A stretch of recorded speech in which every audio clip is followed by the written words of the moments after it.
My name is Ebony Looney, and this is the Make Me Over Ep show. See, it feels different. Yeah, Oh it's God, good, I feel official. right?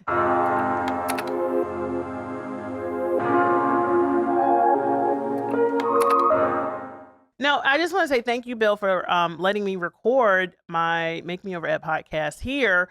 Soon, and you're as told by studio, which maybe one day we'll record more video I hope podcasts so. here. That's awesome. We'll Yeah, see. glad to have you. Yeah, well, thank you. And one of the reasons why I wanted to not only see the studio is because you posted it on LinkedIn. Right. And you talk so much about it, not in a bad way, but you talk so much about it. I was like, okay. And then you did a post about storytelling. Yeah. You talked about telling stories and marketing. Yeah. And of course, sorry if I'm saying this wrong, but you are the video guy to me. Yeah. So I want to talk about that today on the show. Sure. Welcome. Well, and I'll say my background is in video, right? Yeah. And that's how I got started in all of this business, is just from wanting to make good videos. Mm-hmm. How I got started in marketing was wanting to get people to see the videos that we make. That was really it. That's what drew me to marketing as a discipline, and I had to get good at it, right?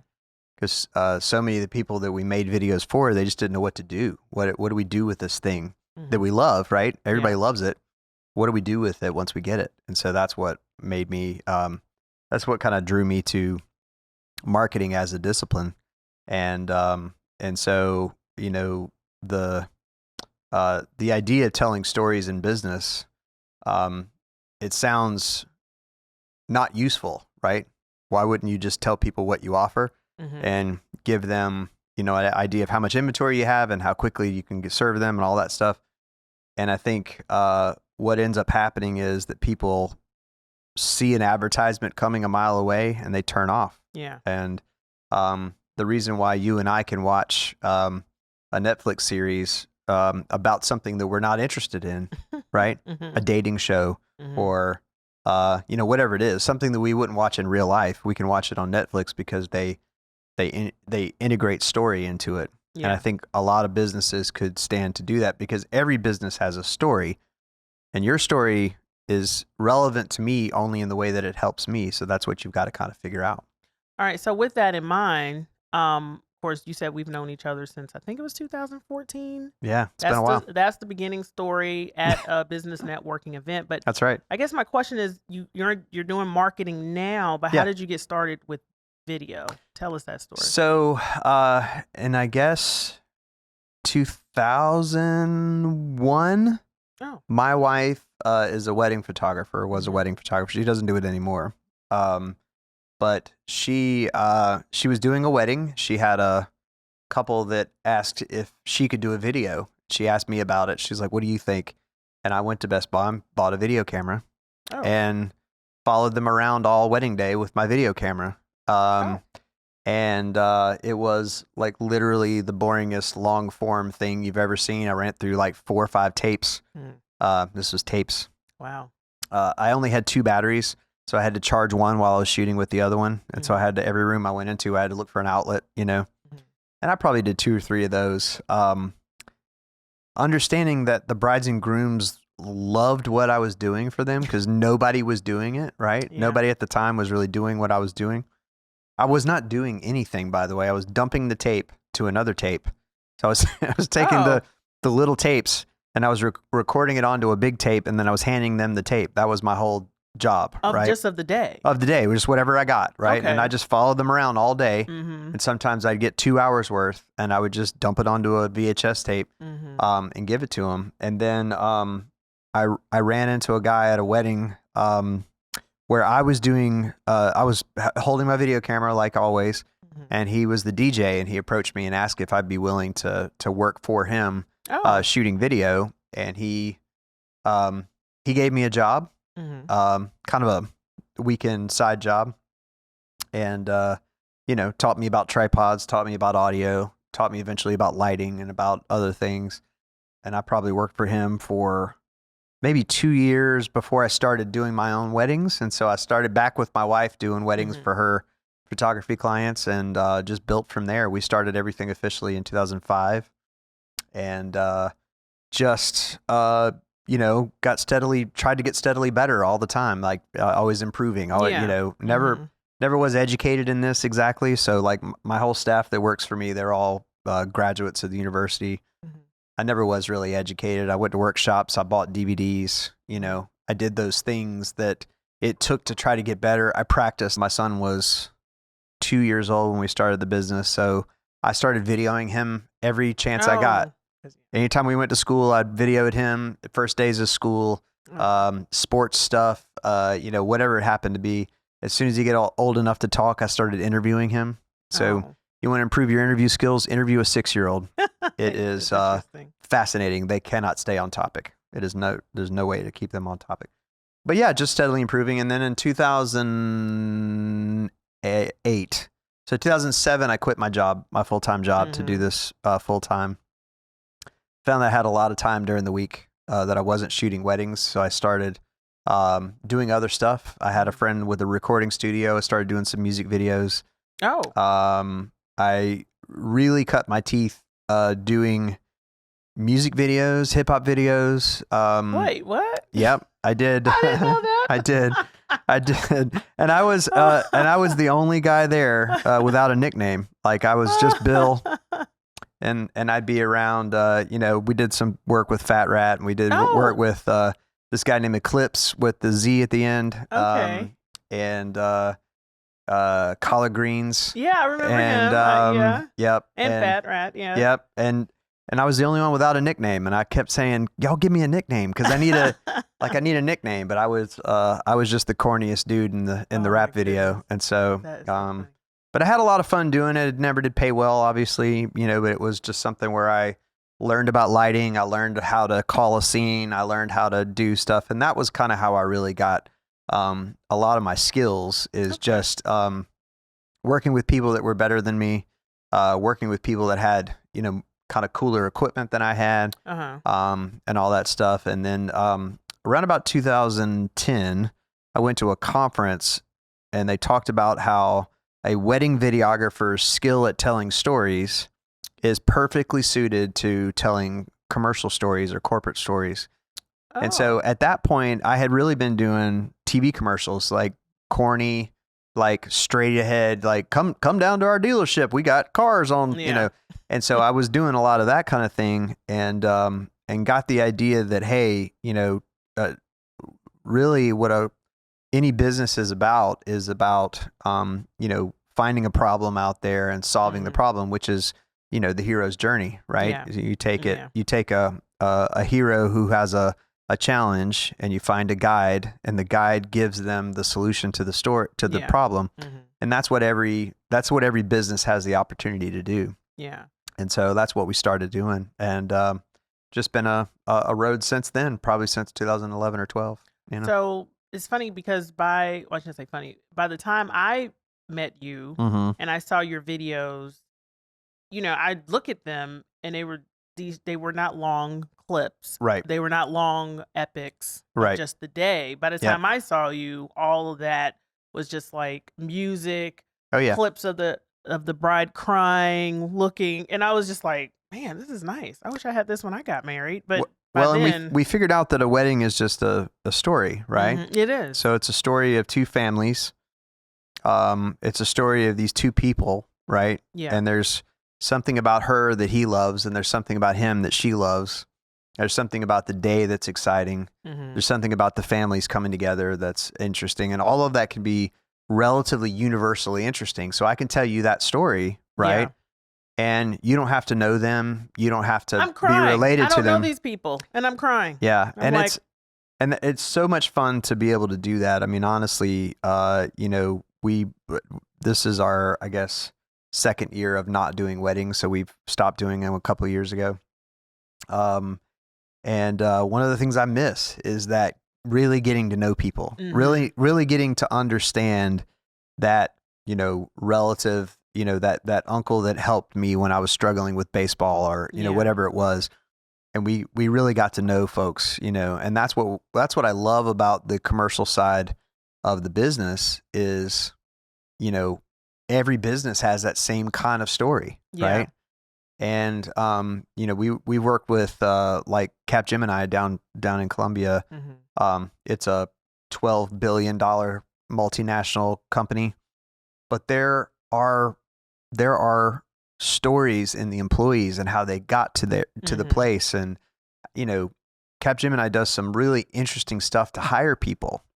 And so telling those stories, I think, is really interesting. We gravitated towards nonprofits very early on because they're such great stories, and we feel so kind of honored to be able to kind of participate with them and help with their stories, you know. And we feel like we can really like do some good in the world in that way, you know, and that's really cool. But you know, we just started working in February with a company that makes fishing lures. And so the owner started making fishing lures with his dad when he was a teenager. Wow, that's and a story there. Just was making them in his shop in Lexington, and took him to a fishing show and showed him to a professional fisherman, and they got together and he put some money behind it and they became a company. And all of those stories make such a difference because you know, what you're trying to do is not to reach 100 million people. You're trying to reach 1,000 people that'll buy everything that you put out. That's Malcolm Gladwell. But like, you know, if you reach 1,000 people that you can really affect, then that's where the secret is. Which I think is a good segue to what are common mistakes, though, do business owners make when it comes to telling their story? And let me tell you why I'm asking this is because I've worked with other people who says tell stories. Sure. And you know, I'm like, well, where do I begin? And I worked with a gentleman one time. I went to a workshop, and he says, oh, you need to, you know, he helped me craft the story. But part of me was like, well, do I tell this story? You know, poor Black child, blah, blah, blah, all this other stuff. Like, I feel vulnerable. Yeah. And then there's another person, of course, we've talked about this, following so many people. They said, well, just live your life. And I was like, well, my life offline between my husband is great. But then I have family that I was like, well, I don't want to tell that story because there's a lot of personal stuff. Like during that time we met, it was so much family stuff that I was like, well, I don't know if I want to tell that story. So I was always conflicted as a business owner of like, what does this have to do with selling websites? So, I can't be the only one. Like, what does it really mean? Or what? I'm asking a bunch of questions. Maybe the first one is. So the biggest thing, and this, you got me excited. I'm ready to jump in. I'm ready to jump in. I feel like I'm what a lot of business owners feel like. Like, how do I tell this story, and how much personal stuff do I give, but keep some to myself? But I don't want to live my life online like a reality show. I really don't. Yeah. My husband told me, please do not. No, I just want to go, you know, so help me out. And listen, it's there's all kinds of ways to do it, right? The way we suggest is that it all comes down to figuring out your audience. Okay. So who do you feel like you're talking to, and who do you want to resonate with what you're saying? I have a question after that. Okay. So if you can figure out your audience, and I mean, when I say figure out your audience, I mean figure them out to a deep detail, right? And you understand not just a lot of what we get from clients is who are you trying to reach, and they'll say things like Gen Z, or they'll say things like 35 to 45-year-old women, right? Yeah. But that doesn't really tell you much. You want to understand the psychology of your audience. How are they feeling when they find you? When they're looking for a website, if I'm a business owner and I'm looking for a website, how am I feeling when I find you? And are you going to resonate with me the minute I see your stuff, because I go, aha, finally somebody who understands what I'm going through. And so, you know, an example like the fishing company is pretty easy, right? You're going for fisher people, right? People who fish, who like to fish, right? So one of the things we did with that company was develop client personas for them. And one of the client personas is Steve. Steve is 35 to 50. He's been fishing his whole life. He's got a great boat. He's got the truck to pull the boat, right? It's important for him to have a nice truck to pull his nice boat. Yes. Right? What he's looking for is the ability to go from where he is, which is pretty good, to next level. So how do I go from where I've been to next level? Okay. I'm not looking for beginner stuff. I'm looking for the stuff that's going to make this thing come together for me. Right? Okay. So Steve is one demographic. The other demographic we call Brandon. Brandon is 25 to 35. Brandon has been fishing a couple times with people. He really enjoys it. He's looking to get into it, but he's not really sure exactly where to go. Mm-hmm. Brandon's newly married. His wife is excited about him getting together with the boys and going fishing because he likes it so much. So what happens in this scenario is, if I'm that company and I'm talking to Brandon, then I have a very particular set of stories and things that I want to tell. I want to tell stories of other people like Brandon who have done things like this, right? Okay. What I'm doing is not necessarily, because my story, my foundational piece, like, I got into videography because my wife is a wedding photographer, right? Yeah. What wedding videography informs in my company is I understand how to connect people emotionally, right? That's my core competency. Yeah. Right? No matter how dry a company is, it's run by people and it's serving people, right? So if I look at the fishing company, it's pretty easy for me to say, okay, I present these personas to the client. They say, yep, that sounds exactly right. So for Steve, what we're going to do is I'm going to have the professional fishermen that we partnered with give real high-end advanced tips. I'm also going to be talking to Brandon about how to choose between the two different types of lures. Okay. Right? How strong is my line? Should my line be? How do I understand the surface of the water? How do I understand temperature and the time of day and, all of those things? All the things that Steve is going to understand naturally, Brandon's not necessarily going to know yet. Okay. Right?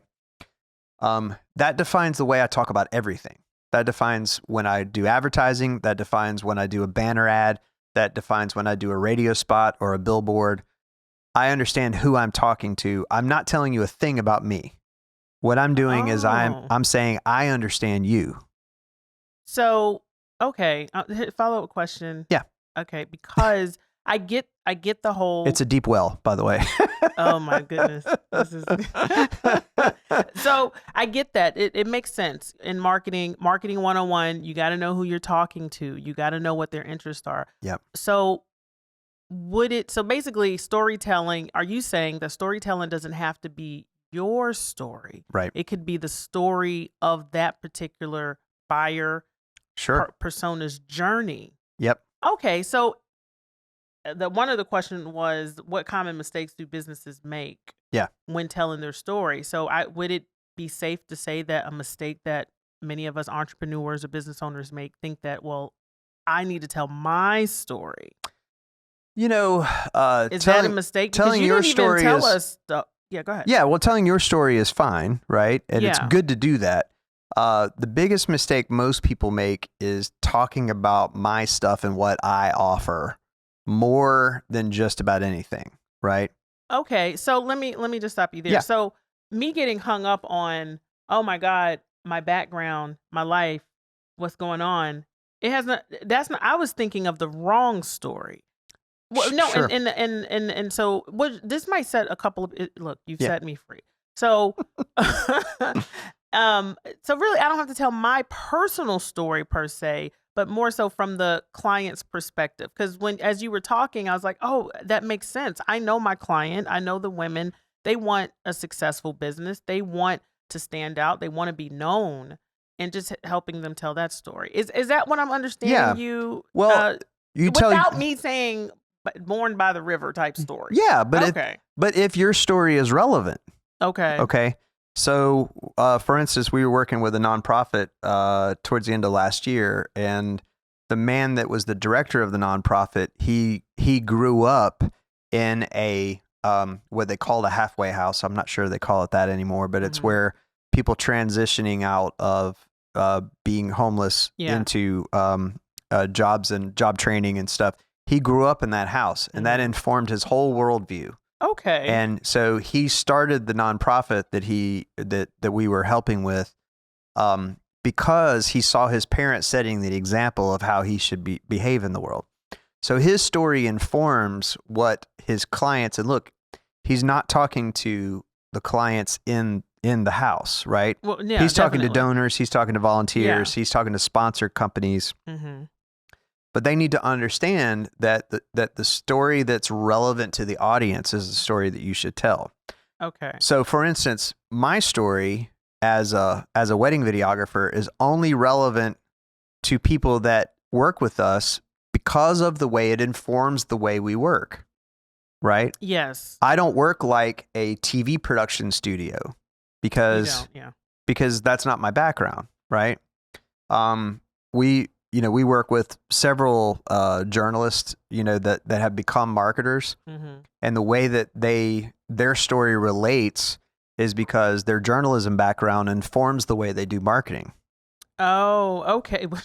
Makes sense. Do you see what I'm saying? I've seen that. So, sorry. I'll Yeah. ask it Well, but that's all. So one of the common mistakes you make is you say, I'm telling a part of the story that isn't relevant to my audience, that's only relevant to me. Oh, okay. So they're again releasing the burden of like, okay, this is not you. This is not living your life. This is like, well, I do this because of this, but I understand you. So would it be safe to say that the second mistake that I think business owners make is that we try to tell our stories by ourselves without a guide? Certainly. Well, I'm just saying, like, having someone there to kind of, no, seriously, if we're going to do this whole storytelling thing, like using the Star Wars reference, Luke, he had the power, but he needed his mentor to help him guide. So as business owners, sometimes we need someone, marketer, storyteller, to help them. You're guiding your clients. Yeah. So let's look at it in the Donna Miller framework, right? The story brand framework. Yeah. Luke is the client, right? Yeah. Okay. Yeah. And we are Obi-Wan Kenobi. Exactly. Right? Yeah. We're saying, I knew your father, right? And so, so the idea is to say, sometimes what's very difficult in business. Now, let me finish that statement. Yeah, sometimes what's very difficult in business is seeing your business from the outside. Yeah, right? It's hard. Yeah. You only see it from the inside, right? So what can happen in a 30-minute or a 1-hour brief with somebody that really understands what they're looking for is to say, here's what I think your direction probably should be, right? Yeah. Here's who you should be talking to. So many important elements. Here's who you're already talking to naturally. You don't really need to talk to them any more specifically than you already are. You've already got that. Yeah. Right? But let's look at this other group that you've not reached yet. What kind of story is going to resonate with them? Right? Okay. So there are all kinds of elements that you can do with that. I think that if you look at what Obi-Wan Kenobi did with Luke, is that he did not make him face Darth Vader. Right? He did not. He led him. He gave him the opportunities, and he kind of opened up his motivation to face Darth Vader. Yeah. And so when you're thinking about that from a business standpoint, and I always look at one of my origins in doing commercial work was car dealerships, and we would work with car dealerships all the time, and it was inventory and financing is all we ever talked about, right? Oh, There's no motivation. It's just, we've got a lot of cars and we can get you finance. That is true. Right? Yeah. And of course, that's not a story. No. What a story is I am a car lover. I love cars. Mm-hmm. I hate car shopping. Yeah, me too. Everybody does, Everybody right? does, yeah. Because it is never easy. Mm-mm. It is never easy. So if I'm a car dealership, what the story I want to tell you is not about my inventory and my financing. It's not about my grandfather starting the business 50 years ago. It's not about us being the biggest Kia dealership in the Southeast. Who cares? Yeah. Nobody cares. No It's one the fact that when you come into my dealership, I promise you that your experience is going to be better than what you've had at other places, because I understand how difficult it is for everybody to buy a car. And so we have organized our car dealership to make it so much easier for you to get in and out. And you're not going to have to spend your whole day with my sales manager going back and forth with my salesman trying to figure out whether you need clear coating or not. And all of that stuff comes down to understanding the audience, understanding the journey of the audience. I talk sometimes about plumbers, okay? So plumbing is a boring segment. Sorry, plumbers, but it's boring, Yeah, right? but we need them. Until it's not. Okay. Right? Until you need it. When it's not boring, it's the worst thing in the world, right? Almost always when we have a plumbing problem, it's my wife that has to call the plumber because she's at home and I'm not at home. Mm-hmm. And she calls Met's Plumbing. Now, she calls Met's Plumbing for a couple of reasons. Number one, she always remembers 732 drip. She doesn't remember anything other than that. Mm-hmm. But the last time Met's Plumbing came in the house, they made her feel like they respected our space. They didn't try to blame the problem on her or me or anybody else, which we've had that with plumbers. They say, this is clogged up because you didn't do something right. I know, you're like, oh. But it's all about how you make people feel. That plumber coming into the house, the little booties that they put on, the respect that they show to the homeowner. Yeah.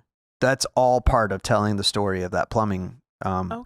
You know, so. And the cookies they give you afterwards. All of that. We spent so much money on plumbing when we were here in Columbia, and they gave us cookies, and I was like, there's some good plumbers. That's it. It was a whole box of cookies. Doubletree hotels. You ever been to a Doubletree hotel? Oh my God, the cookies. They have cookies sitting out every afternoon. I love that. Well, then here's my gripe though. Mm-hmm. You know, and I can say this as a marketer. Sure. I think sometimes when I hear people say, y'all need to tell stories, Mm-hmm. it's like, well, what kind of stories? Can Yeah. y'all be more specific? Yeah. Specific. It's like, you hear this a lot as a marketer in the jar, Yep. marketing your own business. Yep. And you're like, what kind of stories? And so this is why I sometimes hold back, and I'll either go like super businessy because I was like, I really don't want to talk Yeah. about my life. But it is a nice reminder of like, no, you're not talking about your life. You're talking about the story, Yeah. the experience, just clearly defining what that is.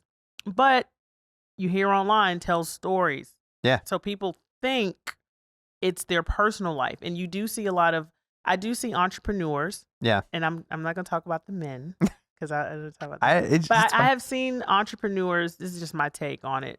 I've seen entrepreneurs or people, they're selling their services and they'll tell their whole life story. And I'm not their ideal client, so I'm turned away from that. That's not the story I resonate with. And I'm Mhm. just like, so what does this got to do with you helping? In my head, now I'm Yeah. the buyer. Yeah. But I think that's what a lot of entrepreneurs will do, or Yeah. maybe they're just starting out. But then there are those who tell incredible stories, and you don't feel like you're being told a story. You're Well, just following their journey. I don't know if that makes it's any such a sense. clear definition of audience, right? If you Yeah. think about it that way, if you are the audience, right? Yeah. So, you know, there's so many examples of this. Apple just released a new iPad Pro, Mhm. right? Saw that. Their ad went real flat, right? Because they had a good creative concept, right? Yeah. But somebody didn't think about how important those things. Do you know the ad I'm talking I about? saw the ad when they were They crushing crushed all of these it was creative like- things. and everybody, I saw it and I was like, who did this? You're crushing Like our there's creativity. There's a piano and there's all of these things Yeah. in there. It's and- like it didn't land well. And you know, in a boardroom, conceptually on a whiteboard, that's a great idea, Brilliant. right? No, it's Um, awful. But the audience that they were going after was somehow. Now, how does Apple get that wrong? How does Apple get that wrong? They're not That's perfect. insane. I know, they're not perfect. There's though. millions of dollars in this, right? Yeah. And apparently, the iPad Pro is a brilliant piece of machinery, right? Yeah. Which is great. But they got that audience wrong. If they're going towards creative people, they should know not to crush things that are You're creative, crushing my right? dreams. I know. And so I think that happens a lot. And I think that it should be for every brand, it should be intentional to avoid or ignore, or however you want to look at it, the people who aren't going to resonate with what you're doing anyway. Okay. And so those times where especially large market items, they very rarely get that part of it wrong, right? Mhm. Apple's a weird, there was a there was a Pepsi ad in I think 2020, where the police were on the line of a protest, and a kid handed him a Pepsi, and it Was solved it the Carly problem. Jenner? Yes, that's right. Yeah, and that was not. It was a little tone deaf at the time. It was like way tone deaf, right? I was like, whoa. How are you Pepsi and you didn't know this, You didn't right? know this, yeah. And so, how are us small fish supposed to really get our audience? But there's so many times where I talk to clients in an initial meeting and I say, okay, who are you trying to reach, right? Who is it that you want to talk to? And they give me something extraordinarily wide, right? Yeah. And I just talked to somebody a couple weeks ago. They had 3 different client personas. One was 18 to 25, one was 25 to 35, one was 35 to 50, and one was 50 to 65. Okay. I said, that's everybody. That's yeah. age-wise, that's everybody. A lot of people. But I think all of my employees except for one are all Gen Z, and so they will tell you that Gen Z is not one thing. It's not one thing. They don't they don't all think the same. I'm Gen X. All Gen X don't think the same. Mm-mm. We have similarities, but if you understand that, for certain products, there's people you're never going to reach, and that's okay. And you've got to be so intentional with who you're trying to talk to, because if you think about it this way, and you and I haven't seen each other in a long time, but enough when we get back together after a long time of not seeing each other, that you're comfortable with what to say. You're comfortable with how we hang out, Bill. right? Yeah, what's up? And this happens with friends, right? Yeah. Because you're so clear on who they are and what they're there for and all of that kind of stuff. And I think if I were to walk up to a microphone in front of 10,000 people, I'd have no idea what to say. Because I don't know those people. Because who are they and why are they here and what do they expect me to be doing, right? Oh, that's true. And so I think the more you can narrow it down, we talk a little bit, just because we've been in video production so long, virality is a big deal. If you can make something go viral, you win, right? But not always, because who are these people? Yeah, who are these people and what are they? What are you wanting them to do? What do you expect they're going to do once they find you? And so I have a framework when I sit down to interview people. The very first thing is I always ask them, what brought you to this? Why this? What brought you here? Why are you doing what you're doing? Yeah. The second question is, what keeps you doing it? Okay. You started doing it. What keeps you doing it? Mm-hmm. The third question is, what do you want people to get out of what you're doing? What do you want the effect to be? Mm-hmm. And then the fourth question is, what do you want the future to look like since you've been in it? Right? Mm-hmm. Yeah. So if you can look at what you're doing and apply those 4 things to that framework, what brought you to it? What keeps you here? What do you want people to get out of what you're doing? And what does the future look like? If you do those 4 things, that's a way to get started telling your story in a way that'll resonate with the people that you're trying to get to. That makes sense. And so, I feel like it should be telling a story that resonates. Yeah. And whether it's your personal story, your customer's story, story of the industry, and stuff like that, and as you evolve. And I think also I'd like to add to that, because those are the same questions I ask my clients too, is that don't feel like you need to copy someone else. Right. Because the times that I have been guilty and I have done it, I was like, this doesn't feel right. Like I can't do the reality show. I don't want to show myself every day waking up. Right. I don't know the story in that, except for I get up, make coffee, check my Instagram, watch some podcast, and then I get to work. Like I don't want to. But you see people on social media, and sometimes it gives you, I don't want to say it's false because it's their life or whatever, but it might make some people think, oh, maybe that's the story I should tell, when it's like, well, no, not necessarily. Or maybe the other thing I'd say is, maybe the stories that I like to see is not the ones I need to tell in my business. Could be. For example, we just talked about Doctor Who and Star Wars. Yeah. I'm a nerd all day. Mm-hmm.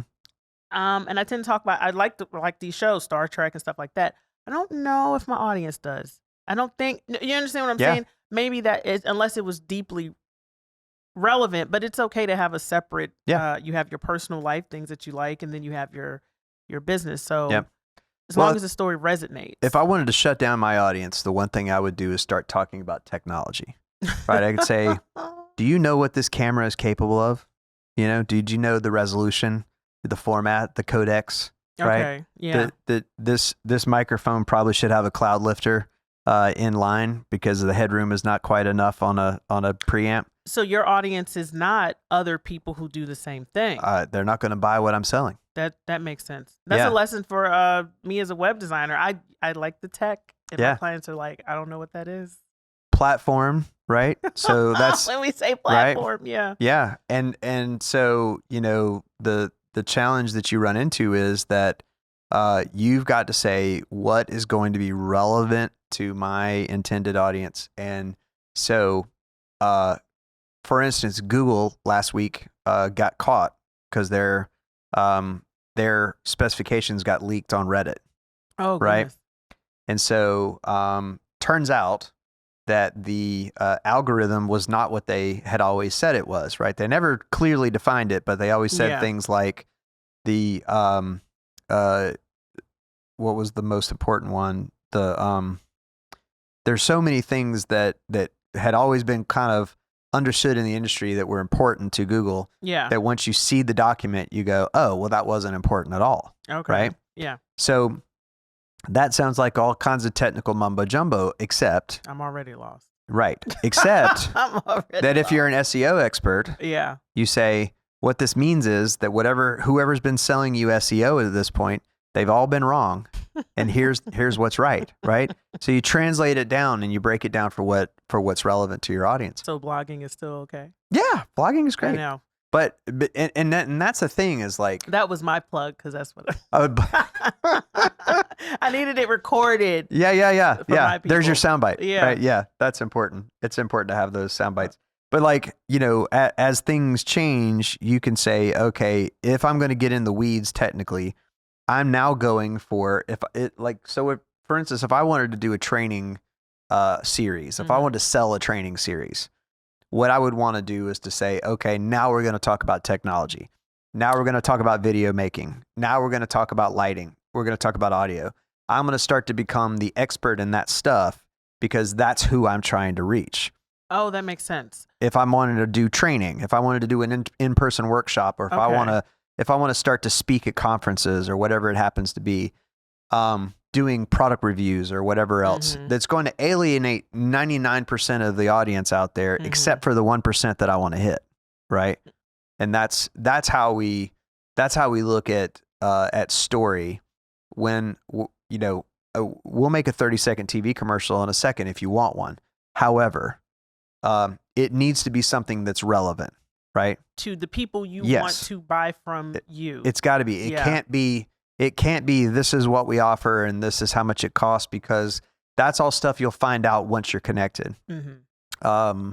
So you know, we did a TV spot for Great Southern Homes a couple of years ago, and it was all about they wanted to target second-time home buyers, and it is all about that idea that we're finally in a place where we need to move up, Yeah. right?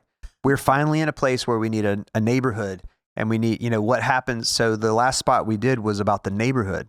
The last spot we did was the neighbors coming over to have a cookout. Mhm. That's why you buy a house.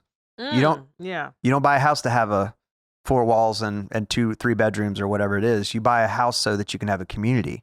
And so we showed the community, people cooking in the kitchen, the kids all playing ball outside. Mm-hmm. Those are the things that will resonate with that Great Southern Homes audience, you know? Well, first of all, I just have to say, after talking to you, I realized what I'm doing wrong. Okay. Well, that's Okay? good. No, this is good. I always like that. Therapy. With the, oh God, business therapy. Bill is always like that when you help me with Oh, another man. video.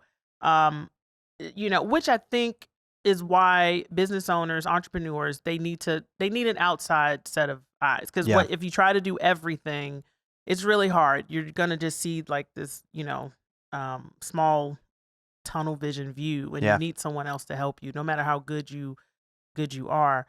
So with that in mind, of course, now I'm probably gonna say this all wrong, but because I not just build websites but help female entrepreneurs build their brand, What type of videos, though, because we talked about storytelling. Yeah.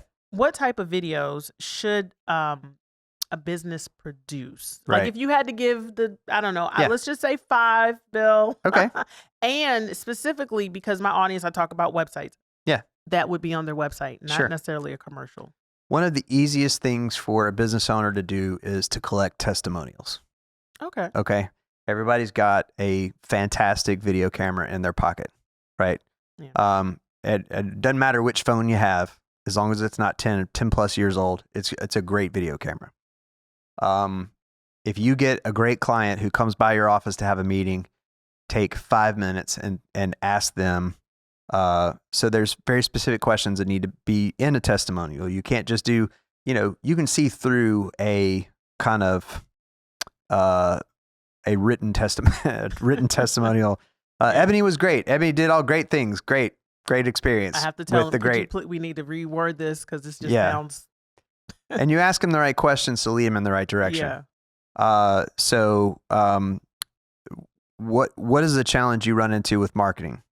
Tell me about the experience of working with As Told By. What was the benefit? What was the result of working with you? What would you recommend to people, if they're in the similar position? But you do those things on the phone, and I would collect as many as you possibly can.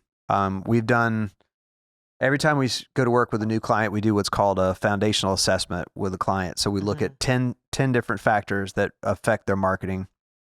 And one of them is testimonials. And almost no one has testimonials. It's like, I don't want to say, I feel like it's like pulling teeth. Maybe that's a bit dramatic, but I've been trying to help my clients like, hey, get some videos. And they're like, oh, my clients don't want to be on camera. And I'm like, but we'll talk about that later. So it's one of the easiest things about having a studio is we have our clients when they're in here working, if they come to the studio, we'll just say, give us a testimonial while you're sitting there in the chair. Okay.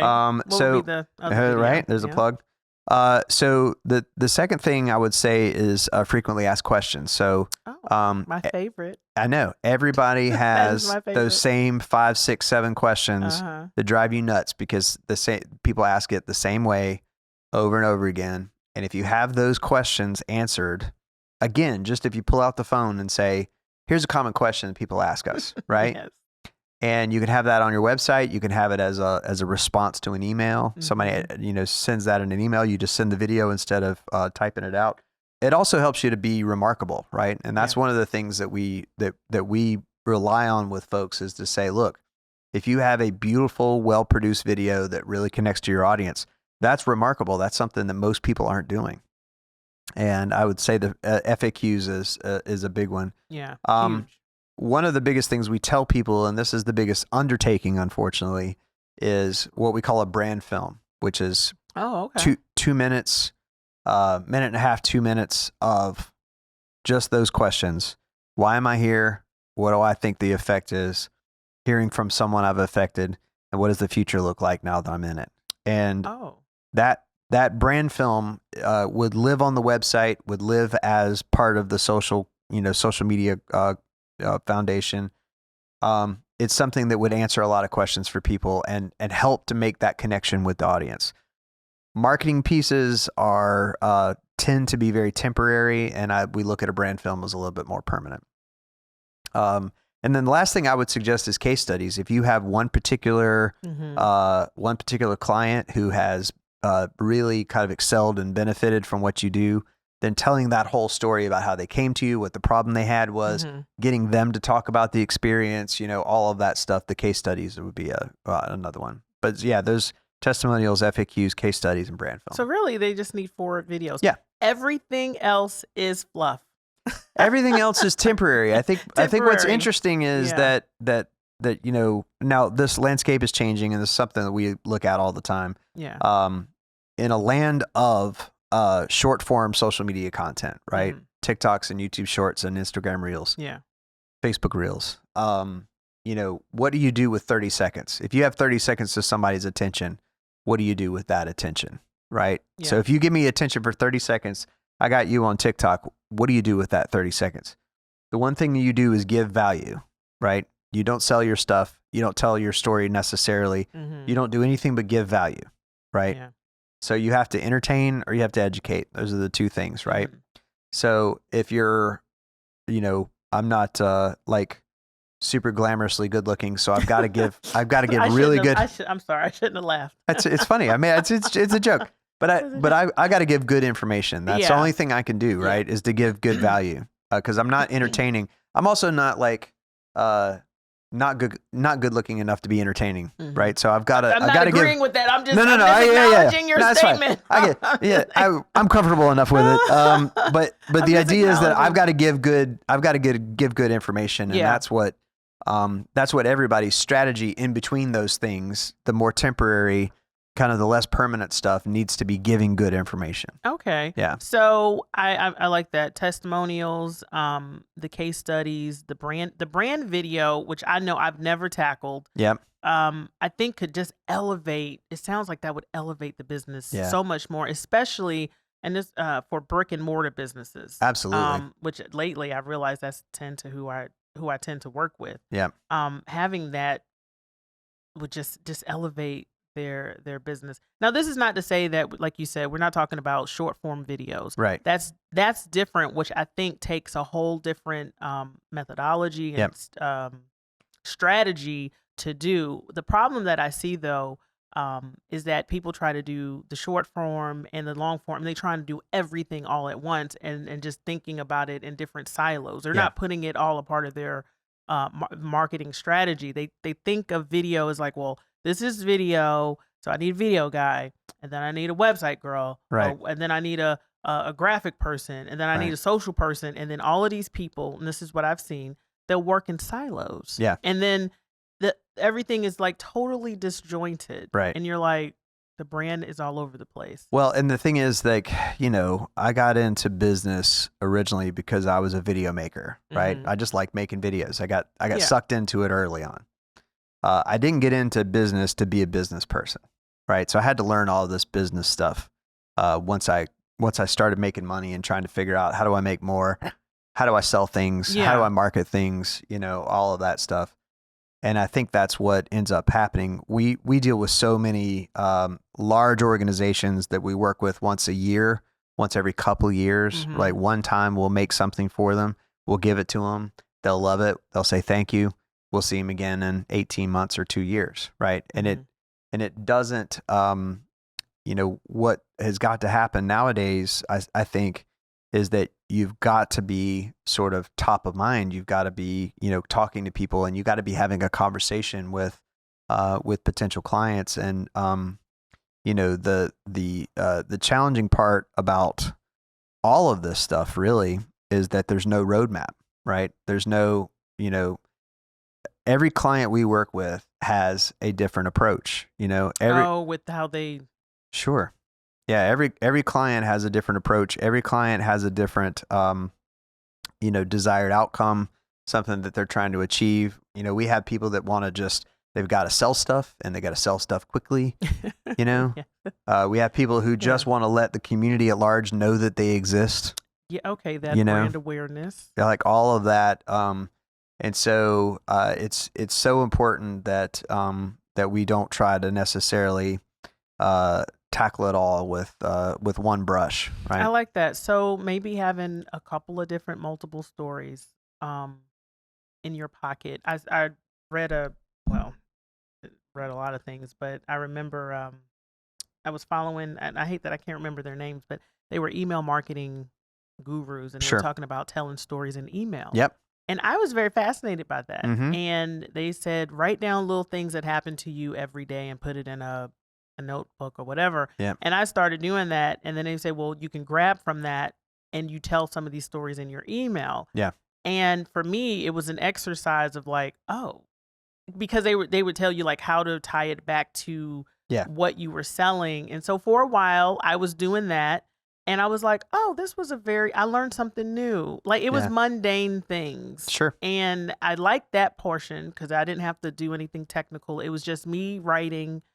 And and I was working on telling stories. So Yeah. you see why this is a topic that Well, and measuring the output, right? So Yeah. you have to measure the effectiveness of what you're doing. when the goal right? for that part was to get more email opens. Right. So they said, well, you Right. can't just, like you said, you can't just say, hey y'all, I'm selling this. Mm-hmm. You know, you open up with a little bit of a story, and Yeah. then it was the goal was to increase your open Yeah. rates. And I was like, oh, I saw a level of increase, and because you got to hook them, get them in, and it was just an interesting process. I think a lot of that too comes back down to audience, right? Yeah. So, you know, I get an email once a week from B&H Photo and Video, which is the biggest seller of camera equipment in the world, right? Mhm. I love my email from B&H because they have the specials in there. So they show what's on sale. Yeah. I don't necessarily need to be buying anything from B&H, but I'll open that email every time, right? Yeah.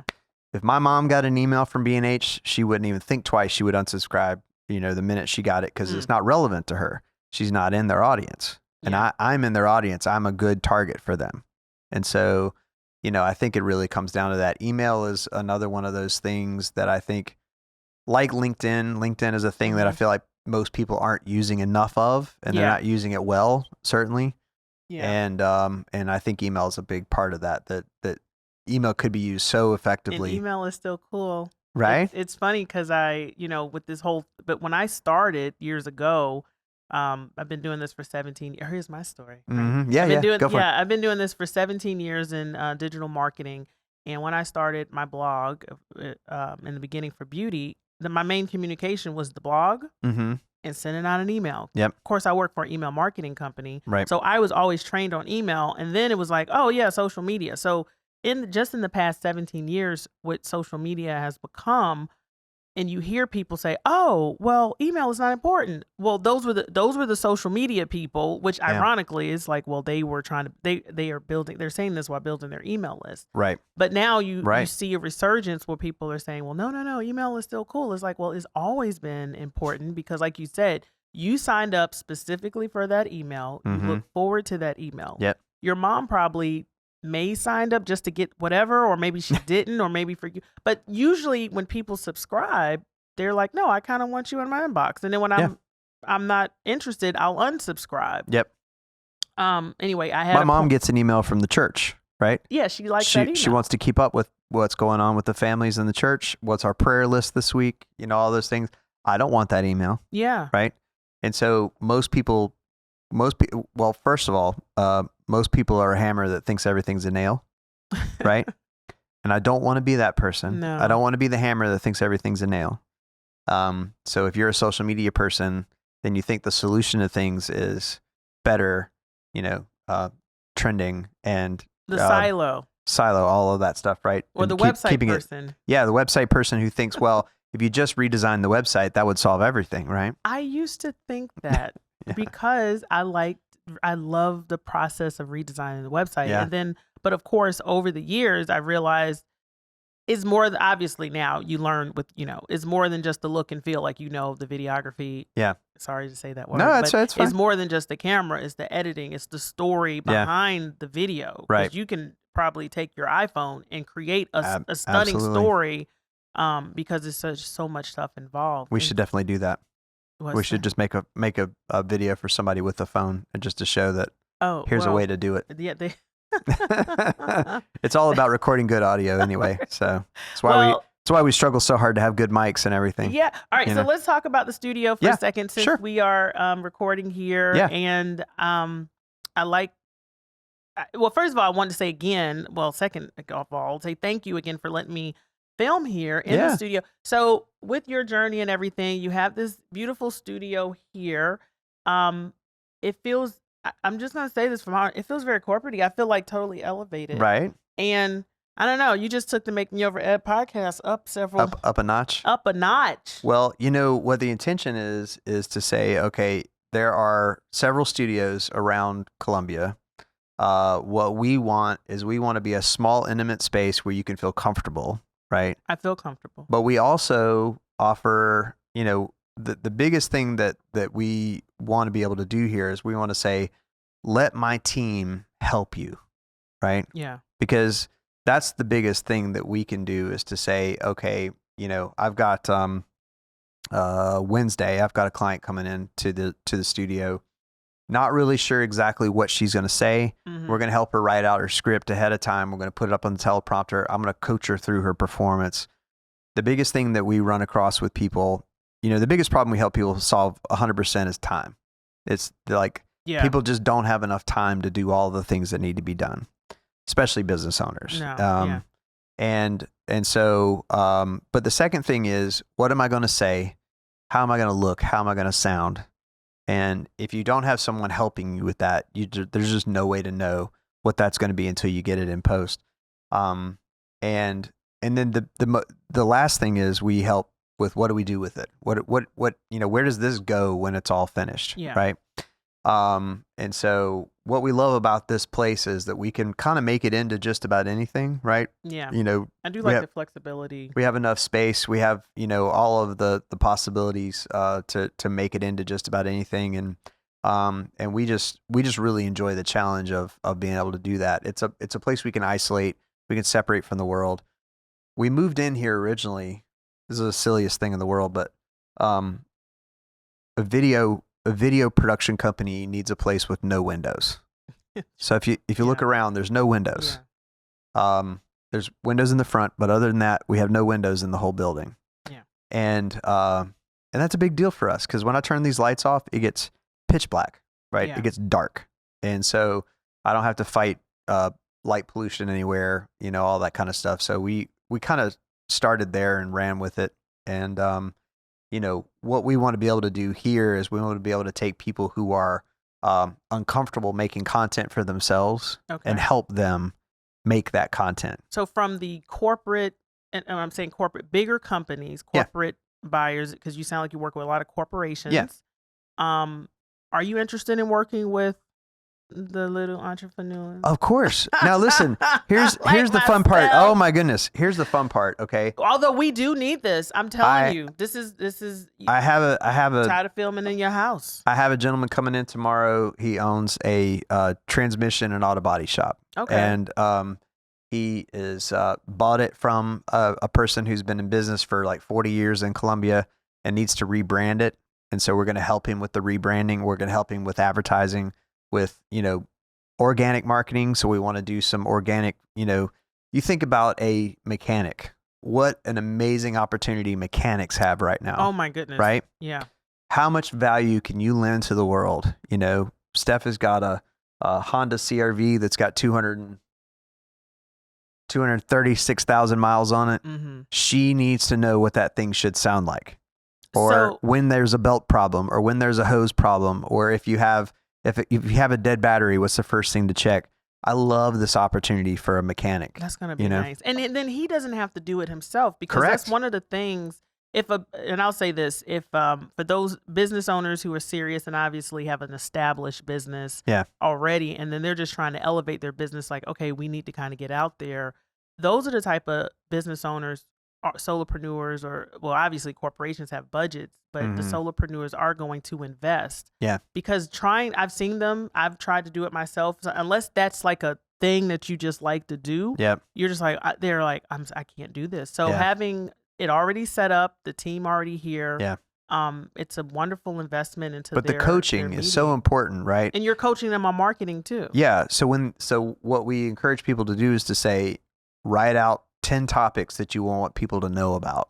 If you had it. So websites is a great thing for you. I like my 10. I always say 10. Right? Yeah. So if I say, Ebony, write me out 10 topics that you would want people to know about websites. Mm-hmm.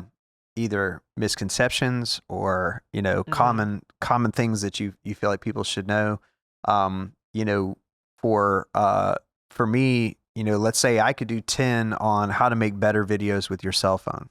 Right? Oh, okay. And that would be something that I could do 10 videos on how to make better videos with your cell phone. Mm-hmm. Number one is, if you have interior lights, turn off the interior lights, because cameras just don't like fluorescent lights. Listen, I just learned this. I cut the light off. Yeah. It makes a big difference. It's things like we can control the color of the light. If I have all of these lights matching, right? Everything's going to look better. Now, obviously, the blue light is a contrast, and that blue light's for the background and to contrast. But, if I'm recording videos on my phone, and I'm at my house and I've got some fluorescent lights overhead. I've got lamps. I've got windows coming in. The phone camera doesn't know the difference between all of these things, and it'll make you look purple, and you don't need to look purple. No, you don't right? want to look purple. So that's what I could do, and that's what every business owner could do. And it doesn't really matter, if you're let's say you have a bookkeeping business or you have an engineering business. We work with a group out in Irmo that does forensics, and so they do forensic investigations for insurance companies. So they bring things into their office and they decide whether or not it was a default in the thing that caused a problem, or if it was people doing something wrong that caused the problem. Yeah. Right? Dry. I mean, it is just like millimeters off makes the difference, right? All that stuff. Mm-hmm. But we can coach them to say, here's if I know who I'm talking to, if I'm talking to insurance adjusters, if I'm talking to lawyers, if I'm talking to those people who know what I'm talking about, then I can talk what we call inside baseball. I can talk inside baseball with them. Yeah, you don't have to necessarily. Doesn't have to be universal. Yeah. So that's all. I just what I was going to say is that it's what I love about this is that it's always solving a puzzle. Yeah. It's always just saying, okay, you tell me what you feel like you're interested in doing, and then we'll say, okay, here's a path through. And so the studio gives us a spot because before we had this, we were in a conference room, or we were in a open area, or we were in a loud outdoor area, or whatever it was. And this is a space we can control. It's a little bit more controlled. I've been seeing these type of studios pop up. Yeah. Maybe, I'm in North Carolina. I've heard of a couple there, and I see people trying to start them. And I'm like, oh, this is interesting, which tells us the time frame that we live in. People need another space. They don't want to fix their home. I mean, I have my little home studio when I'm doing my webinars or I'm doing a video call. Yeah. But if I wanted to do something a little bit more expanded, I don't want to do it in my home. Yeah. My husband does not want me to do it at the house. He's like, listen, I'm cooking, so it's nice to have a professional space. Yeah. And because I do work with doctors and wellness consultants, something like this. Yeah. And I hope they're listening. Yeah. No, having something like this that's professional. Yeah. And that they can come record, they get the coaching, what to say, and then they can just leave it and go home. Yeah. And then we do it. Yeah. And that's the thing. If your husband was okay with you doing it at home, you'd still have to do it.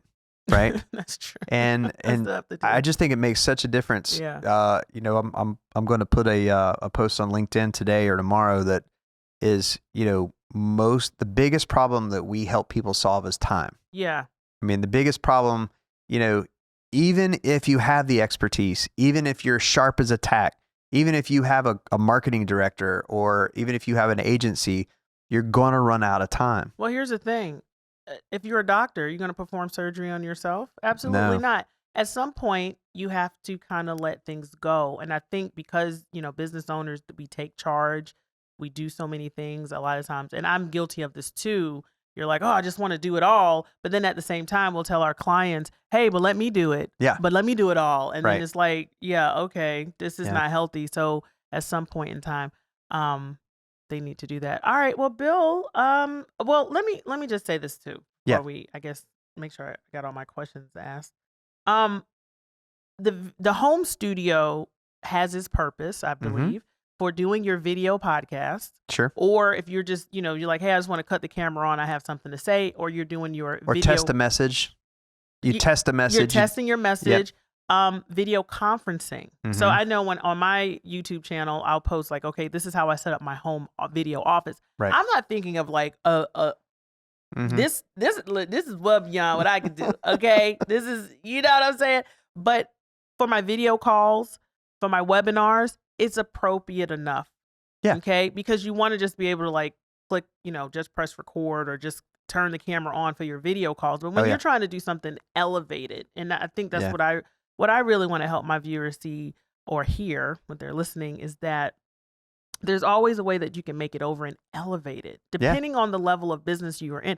And if you're just starting out, maybe you can elevate it. But after being in like 17 years, 10 years, and you're like, I want, like you said earlier, you want to reach a higher audience or another, I should say higher, but another audience, maybe in another budget bracket. And that's what I've come with other clients. They're like, well, I want to reach this type of client. Well, that type of client is going to require a different story, perhaps, and a different lens. And I'm going to use this as an example, if I can pontificate for a minute.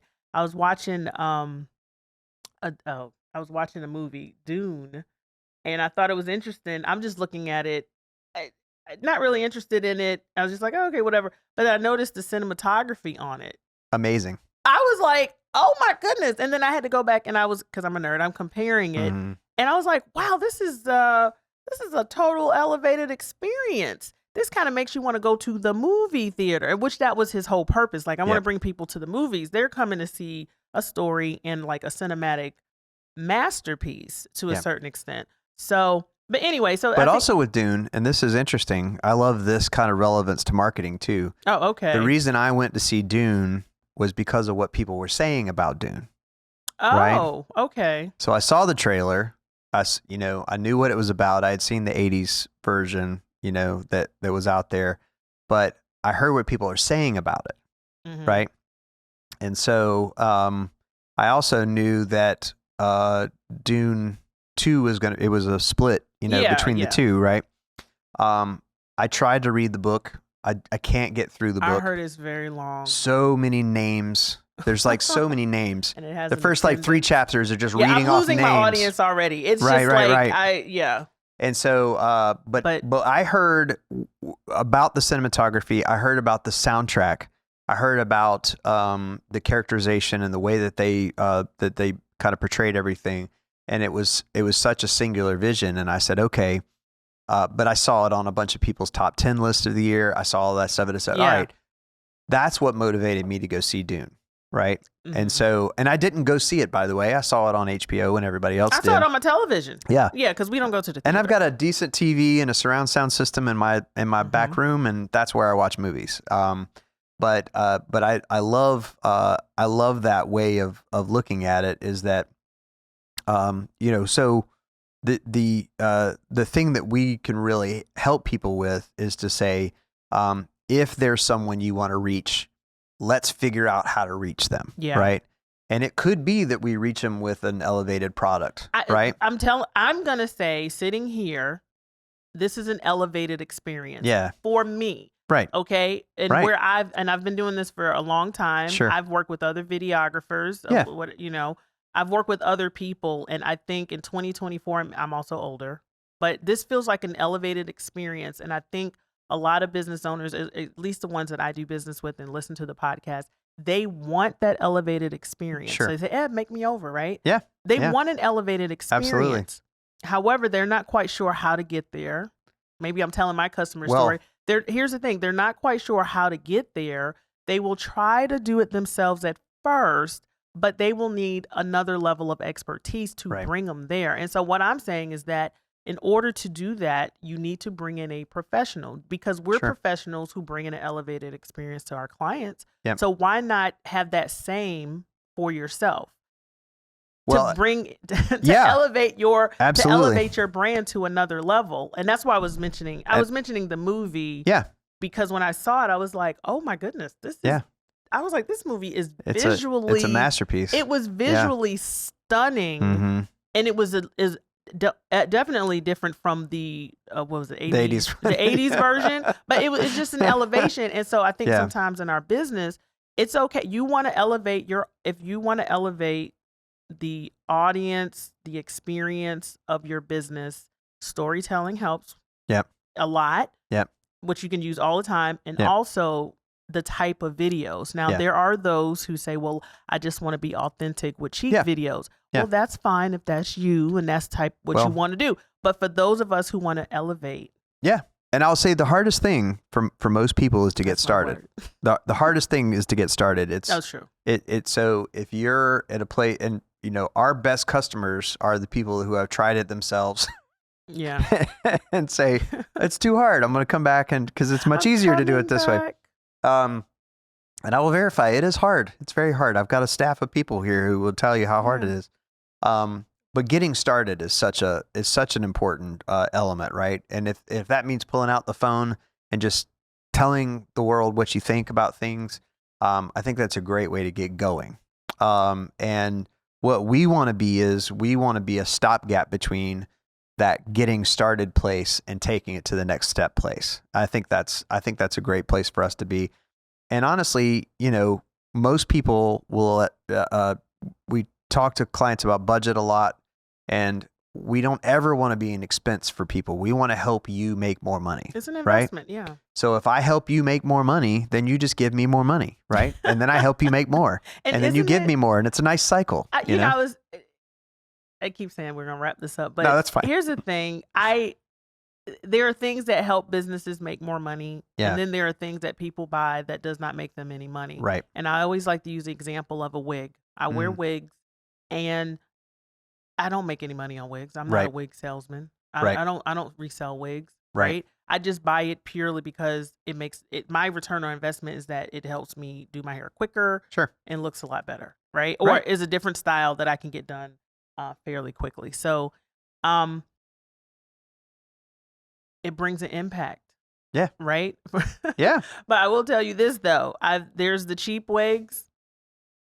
Okay. That look like cheap wigs? I'm teaching. Yeah. Yeah. I'm teaching okay. But I know a cheap wig looks like a cheap wig. Yeah. There's the cheap wigs. Yeah. And then there's I discovered the lace front wig with an invisible edge. Let me tell you, I cannot go back to the cheap wig. Bill, these wigs, some are $700. Wow. Some are 1,000. What? Listen, some are 2. What? Okay. So wigs? Do you think the women who are buying this is trying to look for a business investment? Wow. No, she will spend. I'm not even joking. When I found this out, I was like, oh my goodness. Cause I was working with a business owner who, that's what she sells. And she was sharing, and I was like, oh my God, this is a lot of money, but people are buying it because it filled the need for them. Yeah. Women with alopecia, women who are losing cancer patients. They don't want to look like they're wearing a wig. Yep.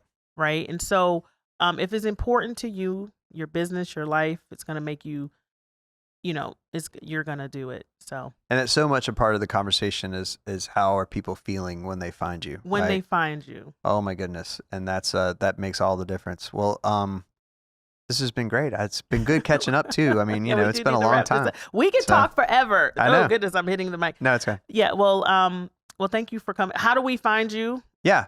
We are at As Told by Agency on all socials. We're about to be As Told by Studio on all socials. Oh, okay. And so we have an Instagram, As Told by Studio, which will be coming up soon. I don't know if Stephanie took any pictures. Take any pictures? Take some pictures. So we'll get this on Instagram here. So yeah, but thank you again for letting me film here. Maybe this will be the catalyst to do something else. Yeah, let's do it again. All right. Yeah. And cut.